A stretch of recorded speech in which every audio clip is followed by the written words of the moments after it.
Táhneš mi malinko tílko vzadu na zadku. Tak se o to. Jo, dík. Ty vole, já mám ten pupek. Tohle patří na plasty, že? Jo, to je normálně hrozný. Tady budou lítat mužky za chvíli.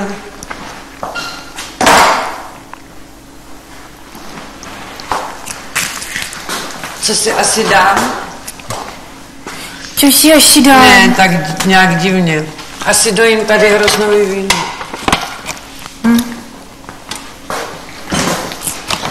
A můžu jít Já si tě třeba, Lucko, umím i představit, že seš na holky.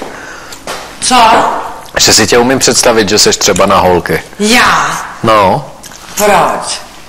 Nevím, teď mě to napadlo. Protože jsem nenamalovaná, neučesaná. No to ne. Ale teďka, jako v tuto chvíli. Jak ses přiblížila k páji právě. Bože. Tak u páji je to dobrý, kdyby si to rozmyslela, tak vím, že půjde po mně.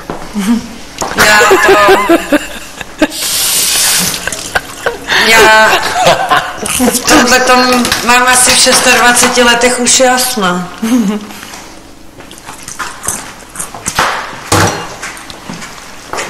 My jsme jako chtěli spolu žít s kámoškou. To by mi jako nevadilo žít ženskou. Ale sexuálně by mě to jako neuspokojovalo. Chybí ti těch 15 cm. No. No tak někdy ani to ne teda, no. No, to je dost. To já bych jako radši bydlela s holkou, než chlapem. Nemáš doma bordel, nemáš nikde hlazení trenky, ponožky, nemáš zvedlý prkínko, to má samý plus, ani jedno minus. No jo. Ale v 26 letech už mě asi nepřesvědčíte. Tak zase má to výhodu. Vy máte tajný úkol dělat ze mě to? Co to má za výhodu? Aha. Že to je takový zajímavý, že jsem si tě teďka představil. Že ještě tam vidím s dlouhýma vlasama taková ženská už jako, vypadala jsi tam taková už jako maminka s malým dítětem. Magor. No, tak tam na ty jedné fotce tak působila. Maminka. Ještě jsem se dala ostříhat. To je stejně zvláštní, že se tak narodíme, viď? Ty na kluky a taky na kluky. Ona jinak taky. To je stejně zvláštní ten svět, viď? No.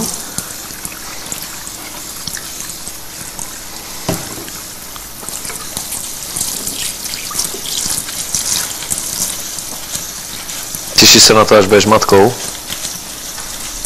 To bylo hrozné. No tak jako o čem se chceš bavit, že? Už vím všechno, kdy se narodila. Kdy ses narodila? Co? Kdy ses narodila? O 3 dny dřív než ty. O 3 dny dřív než já? Ty jsi taky květen, jo?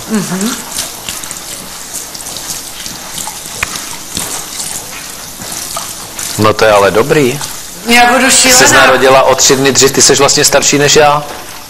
No akorát, že mám tam na konci toho ročníku 78. taky 8 a 7, ale obráceně než ty, no. Jo, vy jste o 10 spolu, no to je 9. O 9. O 9. Aha. On je 78 a já jsem 87. Jo, tak.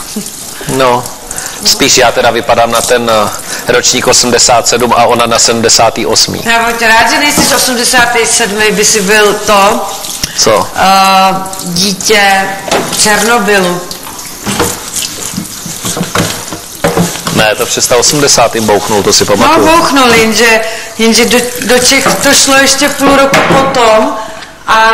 Ty jsi viděla tenkrát, jak to Finové tenkrát byli na poplach jako první. Já to nevím. Ten oblak ten se dostal až na naše území, no. Každopádně 86. Tohle to prej nebyly na Slovensku nebyl sníh a rostly obrovský houby. A jarní 87. těch se to dotklo nejvíc. Protože byly těhotný ty maminky, víš? No já budu šílená matka, protože moje dítě... Já si to matně pamatuju, že o tom hodně mluvil, já byl hrozně malej, takže to jsem nevnímal tak, ale vím, že to takhle jako, že se mluvilo o tom. Ano, mě to provází od dětství, protože s tím byly jako spojeny nějaký kontroly a tak. A dopadla si dobře, jo, na kontrole. Cože? Dopadla si dobře, jo, na kontrole. Jo, prej, no. Oni mi ty 2 nožičky a 3 ručičky uřezali, takže... Já bych řekla, že tam pochybili trošku u tebe. Že to není tak, jak to má být. Nějaká drza. Já jsem chtěla se vrátit k tomu tématu, jaká budu matka. Já budu šílená matka, protože moje dítě bude muset dělat úplně všechno. Co bys dělala, kdyby se ti narodil takový dítko, jako jsem já sám? Ty baletěl bys. Jo. Byl bys baleták, ne? Jo? Tak to je hezký, dík. Protože já chci rozhodně, a bojím se, já jako bych chtěla, protože máme tým krasobruslařů, baleťáky nemáme v Pardubicích jako dobrý. Máme tam nějakou Rusku, co učí? Baletní školu, ale ještě jsem o ní moc neslyšela, tak nevím. A ještě nemám ty děti. Ale chtěla bych dát asi na gymnastiku. Já vím, že to je hrozná rasárna, ale to dítě si pak může vybrat, jako co bude chtít jako dělat za sport. A rozhodně bude sportovec, no, to je jasný. No. A když tohle říkám, tak se moje máti směje a říká, rozhodně bude sportovec, pokud bude po tobě, Lucinko, protože moje máti mě dala do pohybového studia Hroch. To jsou fakt dobrý. To zní dobře. Pohybové studio Hroch. No, tenkrát, když mě byly 4 roky, tak začínali, teďka vyhrávají různý ty soutěže, jako celorepublikový, jsou fakt dobrý. No a skončila jsem, když děti začaly dělat hvězdy. Tak já jsem odmítla. Já prostě jako nebudu dělat hvězdu. Seděla jsem tam a ta trenérka se mnou mohla cokoliv a prostě já jsem tak tvrdohlavá, že teda nakonec mamka uznala, že tam teda chodit nebudu. No. Byla jsem hroznej syčák. A moje sestřenice je to samý. Myslím si, že taky chodila do Hrocha, do přípravky a skončila, když začaly dělat cvičky. A moje sestřenice nezvedne zadeček, jo, taky jsou její 5. A prostě seděla tam pod stolem a nebudu cvičit, tak už tam nechodí. Takže chtěla bych, aby moje dítě sportovalo, no. Ale nějakou jako nenásilnou formou. Líbilo by se mi krasobruslení, gymnastika, ale taky tady v Praze. V Pardubicích není dobrá, hrát si jakž tak. Ale tak jako to, co jsem nedokázala já, tak asi budu profilovat do toho dítěte, no. Což je hnusný.